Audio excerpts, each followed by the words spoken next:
everyone, myself Vaibhav. In today's session, we are seeing that the Euro USD is struggling below the 1.2 level. It had gotten fairly close to 1.20. I think the high is made around 1.1993, and from there on, it had declined substantially, almost around 30 pips, and now hovering just above the 1.196.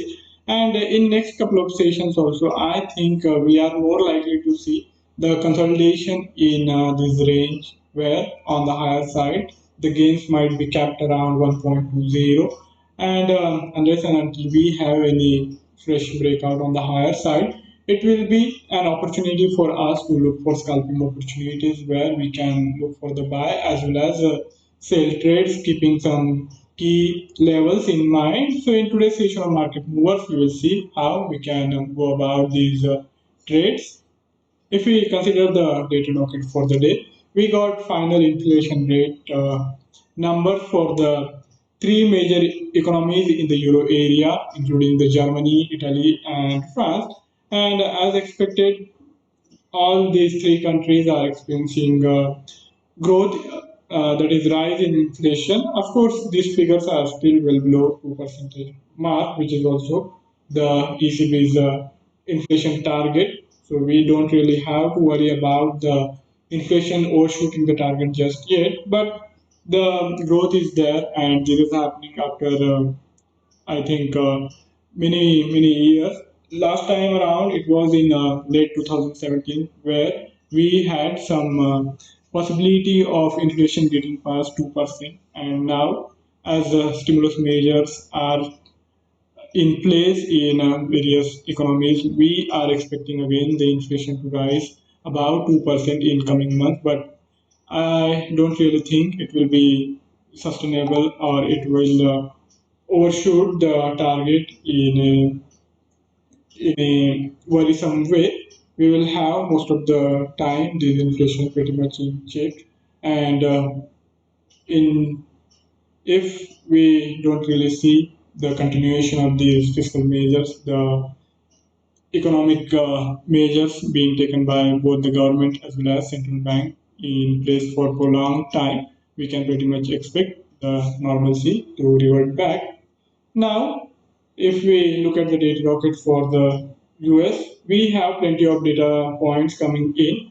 We have retail sales, along with that, the industrial production numbers will also be released, and not to forget the initial jobless claims. In all these key economic releases, I think the central message is going to be that US economy is getting better, even though it has been already outperforming other major economies, and still, even for these numbers, we are expecting growth compared to the prior releases.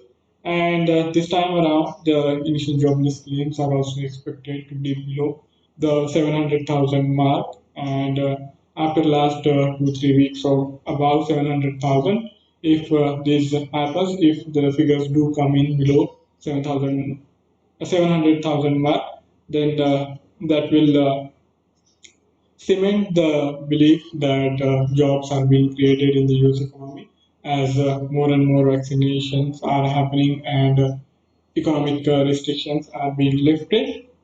The industrial production is also likely to post some growth, or it might remain fairly flat compared to the prior decline of 4.2%. And retail sales, the expectations are that we might see the retail sales going up by around 7 percentage point, and this will be after the prior month's rise of 6.3%. So here, one of the factor is also the base effect. In last year, March, April, we had a fairly low base, as the pandemic restrictions has caused the retail sales to plunge, and now that the economy has opened up to a great extent, we have also this low base effect, and as a result of that, the inflation figures are the retail sales are a lot higher. Now let's shift our attention to the technical segment. First, we will cover the Euro USD, and then we will also consider what's happening in the DAX. About DAX, I had also talked about in yesterday's session, and in today's session, we are seeing the similar levels playing out. The anticipated trajectory is still holding good. So I will shed fresh light on that as well. Let's start with the Euro USD technical outlook. This is the daily time frame chart, and a couple of days back I had done the session with the target being kept closer to 1.20 mark, and I'm glad to say that we did see the Euro USD fairly close to that, though not exactly 1.20, but pretty close. And now I feel, looking at the prior price formation, also if you consider this immediate swing high and then immediate swing low, we had these two instances where 1.2 has been a key marker, and this time around also I am expecting it to act as such.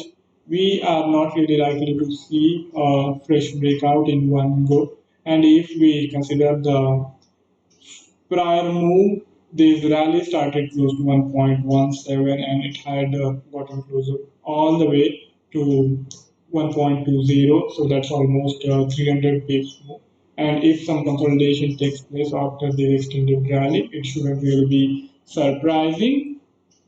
So in today's session as well as for next couple of sessions, keep an eye on this first resistance of this most pivot point series. If we see for next couple of hours, Euro USD holding well below these immediate resistance, then I think maybe by late hours of today's session or by tomorrow's session, when we come back for trading in the European session, we can look for some shorting opportunities also on the higher side. And if we take into consideration these both technical formations, the regression curve, as well as the pivot point series, both are still pointing to the continuation of the bullish momentum. And that's pretty much the case. We have still the bullish momentum if we look at it from the longer to medium term perspective. But we have to be cautious now, and some sort of correction might happen. And after that only, I think it will be better to look for fresh swing trades for the long side, for the buy side. And if we are looking from the purely intraday perspective, keep an eye on these prior consolidation low around 1.195 on the lower side and 1.20 on the higher side. And I am expecting the Euro USD to remain range bound within this trajectory, as we have some sort of support on the lower side. We also have this 50 SMA fairly close, and if it consolidates, at least it should spend a couple of hours here, and only after that we can think about getting involved for the buy trade on the lower side, with the target being kept closer to this immediate swing high, the price area around 1.199 to 1.20, and vice versa. We can look for shorting opportunities whenever we have the Euro USD again back closer to these swing highs, and then it should at least spend a couple of hours there. And we should not really look for shorting it while it is rising. We should allow it to consolidate first and then only think about going for the fresh trade. So this is the time to look for scalping trades, not big swing trades as I am expecting. And looking at the price formation also, it is more likely to see consolidation, sideways momentum prevailing in the Euro USD rather than a one-way rally on either side. Now let's see the DAX, which is the equity index for the Germany. This is the daily time frame chart, and here also the DAX has spent more than a week consolidating in a very narrow range. The price formation has not really changed much from the last session here. The same levels still hold good, and if you consider the momentum so far, we have seen some buying on the lower side, but it hasn't really been able to sustain. And it will be interesting to see if the 15,200 level holds or not. And depending on that, we can take a call on whether to go for the buy trade or to simply sit on the sidelines and wait for better opportunities.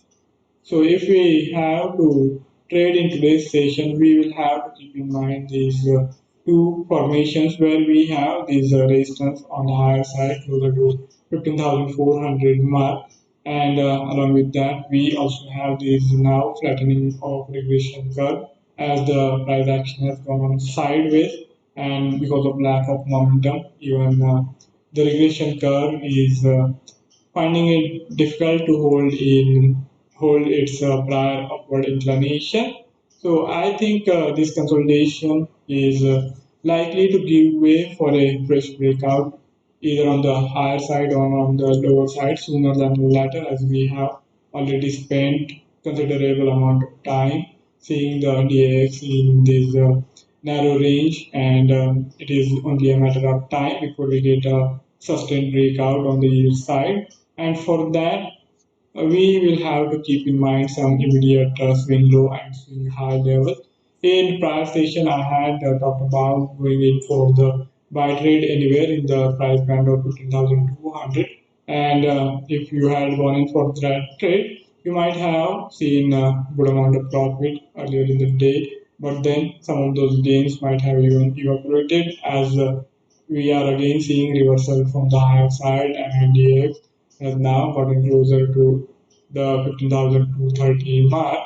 And if we consider this, the same level sold, we do have the support on the lower side above the 15,150 level, and on the higher side, the resistance is in place. So, as long as this level holds, I think it will be appropriate for us to continue to hold on to the long position.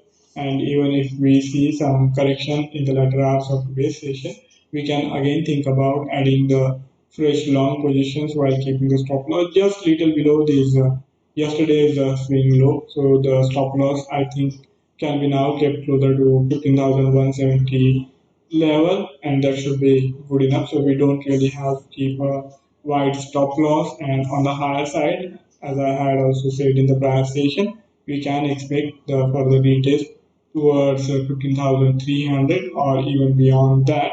So that possibility remains intact as long as you don't really get any fresh breakout on the bearish side.